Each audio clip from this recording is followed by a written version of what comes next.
Back to my YouTube channel Net Exponent. My name is Yashika. So today in this video I will be covering a very important topic and that is on shares. तो जो भी बच्चे accounts के लिए prepare कर रहे हैं उनके लिए ये टॉपिक बहुत ज़रूरी है और एग्जामिनर का ये फेवरेट टॉपिक है. तो एक क्वेश्चन लेकर मैं पूरा टॉपिक आपका कवर कराऊंगी. तो सपोज कंपनी 40,000 शेयर्स इशू कर सकती है at the rate of 10 rupees पर शेयर और 2 रुपये साथ में प्रीमियम है. बट जो पब्लिक से उसने रिसीव करा वो 60,000 शेयर्स रिसीव करे. इसका मतलब ये कि पब्लिक से उसने एक्सेस शेयर्स रिसीव कर लिए.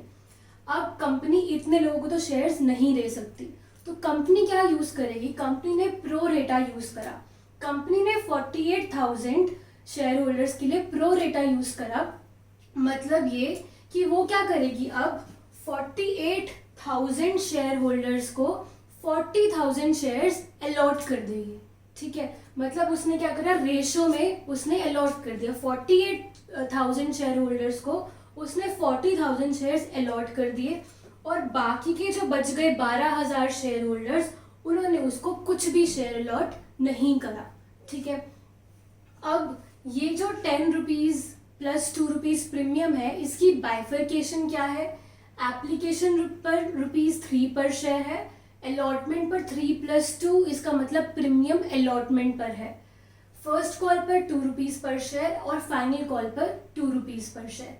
अब दो शेयर होल्डर्स हैं ए और बी.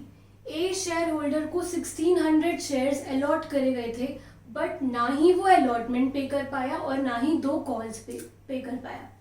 ऐसे ही शेयर होल्डर बी है जिसको 2000 शेयर्स अलॉट करे थे और वो दोनों कॉल्स नहीं पे कर पाया.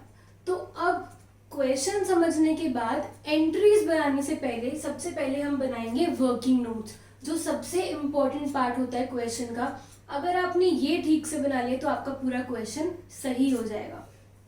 तो अब बनाएंगे हम पहले टेबल. टेबल कैसे बनाते हैं? यहाँ पे आएगा अप्लाइड का कॉलम सबसे पहले. अप्लाइड का मतलब लोगों ने कितने के लिए अप्लाई करा, कितने शेयर्स के लिए अप्लाई करा. तो लोगों ने टोटल 60,000 शेयर्स के लिए अप्लाई करा. उसकी बाइफर्केशन क्या है? कंपनी ने 48,000 पर प्रोरेटा दिया और बाकी के 12,000 पे रिफंड कर दिया. तो यहाँ हमने लिखा 48,000 और 12,000 और टोटल बन गया यहाँ पे 60,000. नेक्स्ट कॉलम आता है अलॉटेड का.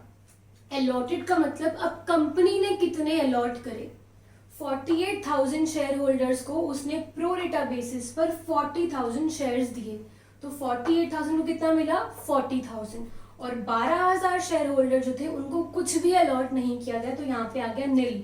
इसका टोटल का कॉलम बन गया 40,000. ये है आपका सेकेंड कॉलम. अब आते हैं थर्ड कॉलम पर जो है रिसीव्ड का कॉलम. रिसीव्ड का कॉलम का मतलब क्या होता है? कंपनी को कितने पैसे मिले अपने शेयर होल्डर से.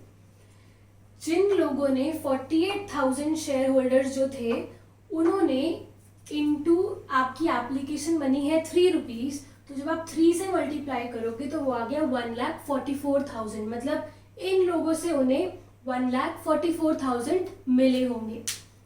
ऐसे ही जो 12,000 वाले जो शेयर होल्डर्स थे उनको उन्होंने पैसे तो दिए होंगे फर्म को, तो 12,000 इंटू 3 36,000 इन लोगों से मिले होंगे. तो इस रिसीव्ड का टोटल का कॉलम आया 1,80,000. इसका मतलब ये कंपनी को अपने शेयर होल्डर से 1,80,000 जो पैसा है वो रिसीव हुआ है. बट क्या ये टोटल पैसा कंपनी अपने पास रख सकती है? नहीं, क्योंकि उसने इतने तो शेयर्स अलॉट ही नहीं करे. जब कंपनी ने इतने का सामान ही नहीं दिया तो वो कैश कैसे रख सकती है. तो अब कंपनी क्या करेगी वो देखते हैं. नेक्स्ट कॉलम आता है आपका एप्लीकेशन का. एप्लीकेशन का मतलब क्या होता है? आपका जो एप्लीकेशन मनी है उसके साथ कितना एडजस्ट हो जाएगा. तो 48,000 तो लोगों ने अप्लाई किया, पर क्या लोगों को इतने शेयर्स मिले? नहीं. 48,000 वालों को तो सिर्फ 40,000 शेयर्स अलॉट करे गए. ठीक है, तो अब 40,000 इंटू एप्लीकेशन मनी है 3 रुपीज़, तो एप्लीकेशन के साथ 1,20,000 शेयर्स आप एडजस्ट कर सकते हो. अब इन दोनों का जो डिफरेंस है 1,44,000 और 1,20,000, इनका जब हमने डिफरेंस करा वो आया 24,000, जो कंपनी को एक्स्ट्रा पैसा मिला हुआ है इन शेयर होल्डर से। क्यों एक्स्ट्रा मिला हुआ है? क्योंकि उन्होंने इतने शेयर्स दिए ही नहीं, 48 वालों को तो 40 दिए सिर्फ, तो एक्स्ट्रा पैसा तो आया ना अपने आप। तो जो एक्स्ट्रा पैसा आया कंपनी के पास, वो कंपनी वापस रिफंड नहीं करेगी आपको, वो अपने पास रख लेगी और वो ये बोलेगी कि जब आप नेक्स्ट कॉल दोगे ना अलॉटमेंट की, आपकी नेक्स्ट कॉल कौन सी होती है एप्लीकेशन के बाद? अलॉटमेंट। तो जब आप अलॉटमेंट मनी दोगे, मैं वो पैसा उसके साथ एडजस्ट कर लूँगी। तो जो इनका डिफरेंस है, एक्सेस जो मनी है 24,000, वो कंपनी अलॉटमेंट के साथ एडजस्ट कर लेगी, ठीक है। बट ये जो 12,000 वाले शेयर होल्डर थे, क्या उनको कोई शेयर्स मिले? उनको तो 1 रुपये भी नहीं मिला, उनको तो शेयर्स अलॉट ही नहीं करे गए। तो क्या कंपनी कुछ एडजस्ट कर सकती है? नहीं। कंपनी अपने पास रख सकती है? नहीं। कंपनी क्या करेगी? सारा का सारा पैसा कंपनी रिफंड कर देगी उनके बैंक अकाउंट में। तो 12,000 इंटू 3, 36,000 जो कंपनी को रिसीव हुए, वो सारा का सारा पैसा कंपनी बैंक में रिफंड कर देगी। तो लास्ट कॉलम आता है बैंक का, 36,000 रिफंड हो गए। अब इन सारे कॉलम्स का हमने किया टोटल। तो हमेशा जो रिसीव्ड वाला कॉलम है उसका जो टोटल है वो कितना है? 1,80,000। ये चेक करने का एक तरीका है, ये जो है हमेशा इन तीनों के सम का इक्वल होता है। मतलब application plus allotment plus bank is equal to total received amount. ये एक तरीका है चेक करने का कि आपका टेबल सही बनी है या नहीं बनी। जब ये टेबल बन गई, अब नेक्स्ट वर्किंग नोट क्या आता है? ये जो दो लोग हैं ए और बी, जिन्होंने ना अलॉटमेंट दिया ना दोनों कॉल्स दी, अब इनका देखते हैं कैसे करना है इनको। अच्छा, अब ए जो शेयर होल्डर था उसको 1600 शेयर्स अलॉट करे थे कंपनी ने, बट वो ना वो अलॉटमेंट दे पाया ना वो दोनों कॉल्स दे पाया। ऐसे ही बी को 2000 शेयर्स अलॉट करे थे। अब हम इस केस में क्या करेंगे? ये जो दोनों लोग हैं ए और बी, ये इन दोनों में से कौन सी कैटेगरी में फॉल करेंगे, हम पहले वो चेक करते हैं। आपकी जो सेकेंड कैटेगरी है वो ये है कि 12,000 को कोई भी शेयर नहीं अलॉट करा, पर यहाँ पर ए और बी को तो शेयर अलॉट करे गए थे। इसका मतलब ये कि ये जो ए और बी हैं ये फर्स्ट कैटेगरी में फॉल करते हैं, मतलब प्रो रेटा वाली कैटेगरी में, क्योंकि उनको शेयर्स अलॉट करे गए हैं। अब हम क्या करेंगे? अब हम निकालेंगे इनकी रेशो। 48,000 को 40,000 शेयर्स अलॉट करे गए थे। अब हमने निकाली इसकी रेशो। जब आप 48,000 इस टू 40,000 जब रेशो निकालोगे तो वो कितनी आती है? 6:5। इसको डिवाइड कर सकते हो ना आप अपने आप। इसको जब डिवाइड करके रेशो निकालोगे तो वो कितनी आई? 6:5। अब ये रेशो हमने क्यों निकाली है, इसका रीज़न क्या है? ये जो पर्सन है ए, इसको कितने शेयर्स अलॉट करें? 1600 शेयर्स। ये है आपका अप्लाइड, ये है आपका अलॉटेड। जैसे हमने यहाँ किया था वैसे ही ये अप्लाइड होता है और ये अलॉटेड, मतलब 6:5। इसका मतलब क्या हुआ? जिन्होंने 6 शेयर्स के लिए अप्लाई किया था, कंपनी ने उन्हें 5 शेयर्स अलॉट करे। यही हुआ प्रो रेटा का मतलब। जिन्होंने 6 शेयर्स के लिए अलॉट किया, कंपनी ने उन्हें 5 शेयर्स दिए।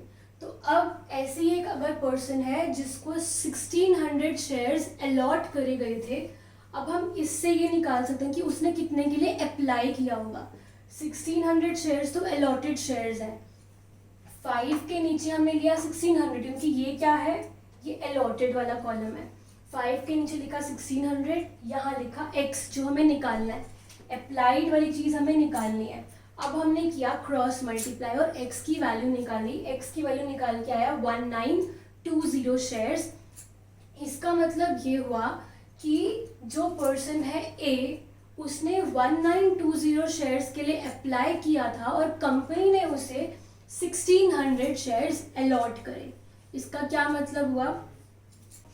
इस बंदे के लिए भी जो कंपनी के पास इसका कुछ एक्सेस पैसा पड़ा होगा कि नहीं पड़ा होगा। जैसे इस केस के अंदर प्रो रेटा में एक्सेस पैसा जो था वो अलॉटमेंट पर एडजस्ट हुआ, ऐसे ही ये बंदा जो ए है इसको भी तो प्रो रेटा के बेसिस पर कंपनी ने अलॉट करा। तो इसके भी कुछ पैसा ऐसा होगा जो अलॉटमेंट पर एडजस्ट किया गया होगा, तो वो निकालते हैं कितना पैसा एडजस्ट किया गया होगा। जैसे हमने इस टेबल का करा वैसे ही हम अब पर्सन ए का करते हैं। अप्लाइड कितना है उसका 1920, अलॉट कितना गया था उसे 1600, application amount 3 rupees, 1920 into 3 5760 rupees, 1600 into 3 4800 rupees. जो एक्सेस है वो कितना है 960 रुपीज। इसका मतलब ये जो पर्सन ए है उसका 960 रुपीज कंपनी ने अलॉटमेंट पर एडजस्ट किया गया है, क्योंकि वो उसको हमने सारे शेयर्स नहीं दिए थे, उसको हमने 1920 के 1600 शेयर्स दिए थे, तो कंपनी के पास एक्सेस पैसा आया होगा, वो कंपनी ने अलॉटमेंट पर एडजस्ट करा। तो 960 रुपीज कंपनी ने ए पर्सन का अलॉटमेंट पर एडजस्ट किया गया है, ठीक है। तो ये है। अब क्या करेंगे इसके बाद, अब हम ये चेक करेंगे इस पर्सन ए का अलॉटमेंट पर ड्यू कितना था, पैसा कितना ड्यू था। 1600 शेयर्स उसको अलॉट करे गए, ठीक है। 1600 शेयर्स पर्सन ए को अलॉट करे गए और अलॉटमेंट का अमाउंट कितना है 5 रुपीज। इसका मतलब ये कि जो पर्सन ए है उसको 8000 रुपीज देने थे अलॉटमेंट पर, ठीक है, पर वो नहीं दे पाया। कितना नहीं दे पाया, अब ये बंदा अलॉटमेंट पर नहीं दे पाया, बट कंपनी के पास उसने 960 रुपीज एडजस्ट करवा दिए अलॉटमेंट पर, तो इसमें से हम 960 रुपीज सब्ट्रैक्ट कर देंगे। तो ये बन जाएगा कि जो पर्सन ए है वो कितना पैसा अलॉटमेंट पर नहीं दे पाया। यहाँ तक समझ में आया? ये था आपका पूरा वर्किंग नोट। पहले हमने बनाई टेबल, इसी टेबल के बाद हमने पर्सन ए के जितना ड्यू अमाउंट था वो निकाला, उसमें से सब्ट्रैक्ट कर दिया जो एक्सेस अमाउंट अलॉटमेंट पर उसका एडजस्ट हो गया, तो हमारे पास वो आ गया कि कितना पैसा वो पर्सन ए है जो वो नहीं। तो अब हम देखते हैं इसकी एंट्रीज कैसे बनानी है। मैंने ताकि आपको इजी हो जाए तो ये टेबल वापस से ऊपर लिख दिया है। जब आप ये टेबल बनाओगे, अब ये टेबल का यूज क्या है, इसी से आपकी एंट्री में ही आपका हेल्प करेंगे। सबसे पहली एंट्री बनती है एप्लीकेशन मनी की, ठीक है। तो अब इस केस के अंदर जो एप्लीकेशन मनी है उसमें सबसे पहली एंट्री बनती है बैंक की। क्यों? क्योंकि शेयर अलॉट करने से पहले पब्लिक क्या करेगी, आपको पैसे दे देगी। पब्लिक कंपनी को पैसे दे देती है, इसीलिए सबसे पहली एंट्री बनती है बैंक की, उसके बाद शेयर्स अलॉट होते हैं। तो पहली एंट्री बनी बैंक की, मतलब शेयर होल्डर्स ने कंपनी को कितने पैसे दिए। जब हमने ये टेबल बनाई तब हमारा जो टोटल रिसीव्ड का कॉलम का अमाउंट का निकला वो निकला 1,80,000। तो हमारी जो एंट्री है वो बनी bank account debit to equity share capital account, इसमें आया आपका 1,80,000 रुपीज। नेक्स्ट एंट्री जो बनती है वो बनती है अब कंपनी ने क्या करा, कितना अलॉटमेंट पर एडजस्ट करा और कितना बैंक में रिफंड कर दिया और कितना एप्लीकेशन पर एडजस्ट करा। तो आपकी नेक्स्ट एंट्री बनी share application account debit to share capital. यहाँ से देखो टेबल से, ये था आपका रिसीव्ड का। रिसीव्ड इक्वल टू किसके होता है, मैंने अभी आपको बताया था, इन तीनों कॉलम के इक्वल। तो हम वही नेक्स्ट एंट्री बनाएंगे, share application debit to share capital to allotment to bank, और जो अमाउंट है वो ये इस कॉलम से आपका आ जाएगा 1,80,000। इसकी बाइफर्केशन क्या है 120, 24 और 36। तो ये बन गई आपकी सेकेंड एंट्री। अब एप्लीकेशन मनी के बाद जो भी आपकी नेक्स्ट कॉल्स आएंगी उसमें बैंक की एंट्री बाद में आती है और जो भी कॉल है उसकी एंट्री पहले आती है। ऐसा क्यों? क्योंकि एप्लीकेशन ही एक ऐसा है जहां पर आपको पैसे पहले मिल जाते हैं। बाकी केस के अंदर हम जो एंट्री ड्यू की एंट्री है वो पहले करेंगे और पैसे बाद में मिलेंगे। यही होता है ना, पहले कंपनी क्या करेगी, ड्यू करेगी कि इतने पैसे आपके ड्यू है, उसके बाद जो शेयर होल्डर है वो क्या करेंगे, उसकी पेमेंट करेंगे। बट एप्लीकेशन के अंदर क्या होता है, पहले पेमेंट मिलती है और फिर बाद में वो शेयर कैपिटल में ट्रांसफर करता है। तो जो अलॉटमेंट का जो एंट्री है पहले हम ड्यू करेंगे, ठीक है। तो ड्यू की एंट्री क्या हुई, equity share allotment account debit to equity share capital, और साथ में इसकी प्रीमियम है तो टू सिक्योरिटी प्रीमियम, ठीक है। अब अमाउंट निकालने के लिए हम क्या करते हैं, जितना भी शेयर्स अलॉट करे, कितने शेयर कंपनी ने अलॉट करे 40,000, अलॉटमेंट का अमाउंट कितना था 5 रुपीज, तो 40,000 इंटू 5 कितना हुआ 2 लाख, इसमें प्रीमियम कितना है 2 रुपए का, तो 40,000 इंटू 2 80,000 रुपीज प्रीमियम, बाकी का बचा शेयर कैपिटल में, ठीक है। ये बन गई आपकी अलॉटमेंट की ड्यू की एंट्री। सबसे इम्पोर्टेंट एंट्री अब हम जो करेंगे वो करेंगे अलॉटमेंट पर कितना पैसा रिसीव हुआ हमें, ये सबसे इम्पोर्टेंट एंट्री है, ठीक है। इसमें सबसे ज्यादा कंफ्यूजन होती है। एंट्री तो बहुत सिंपल है, bank account debit to share allotment, पैसा जितना आपको मिला, अलॉटमेंट पर कितना पैसा मिला, ठीक है। अब हम क्या करेंगे इसके अंदर, अलॉटमेंट पर कितना पैसा ड्यू था, अभी हमने निकाला 2 lakh rupees, 2 lakh rupees company को मिलना था अलॉटमेंट पर असली में मिला कितना ये चेक करते हैं। 2 लाख रुपीज मिलना था, इसमें से हम वो चीज सब्ट्रैक्ट करेंगे जो शेयर होल्डर नहीं दे पाए अलॉटमेंट पर, या जो कंपनी का ऑलरेडी कंपनी ने एडजस्ट कर दिया अलॉटमेंट पर। इस बड़ी वाली टेबल में से अगर हम ये देखें 24,000 रुपीज जो है वो अलॉटमेंट पर ऑलरेडी एडजस्ट हो चुका है शेयर होल्डर्स का, याद है ना आपको, हमने पहले किया था। तो इस 2 लाख में से 24,000 हमने सब्ट्रैक्ट कर दिए जो ऑलरेडी एडजस्ट हो चुका है, ठीक है। अब हमने बात करी थी इसके बाद, एक शेयर होल्डर था ए जो कि अलॉटमेंट मनी नहीं दे पाया था, उसके पैसे भी हम सब्ट्रैक्ट करेंगे, बट वो भी, उसका भी कुछ पैसा अलॉटमेंट में एडजस्ट हो चुका था, हम वो ऑलरेडी वर्किंग नोट्स में कर चुके हैं। तो जो पर्सन है ए, उसका जो ड्यू अमाउंट था वो 8,000 रुपये था, आप चेक कर सकते हो, हम ऑलरेडी निकाल चुके हैं ये, और वो उसका 960 रुपीज ऐसे थे जो ऑलरेडी एडजस्ट हो चुके हैं अलॉटमेंट के, इनको सब्ट्रैक्ट करा तो आया 7040। इसका मतलब ये कि ए शेयर होल्डर 7040 रुपीज नहीं दे पाया अलॉटमेंट पर, तो वो हमने सब्ट्रैक्ट कर दिया। तो मतलब अब हमें अलॉटमेंट पर कितना पैसा मिलेगा, 2 लाख माइनस 24,000 माइनस 7040, तो ये आपको इतना पैसा अलॉटमेंट पर मिलेगा। तो ऐसे बनाते हैं हम एंट्री।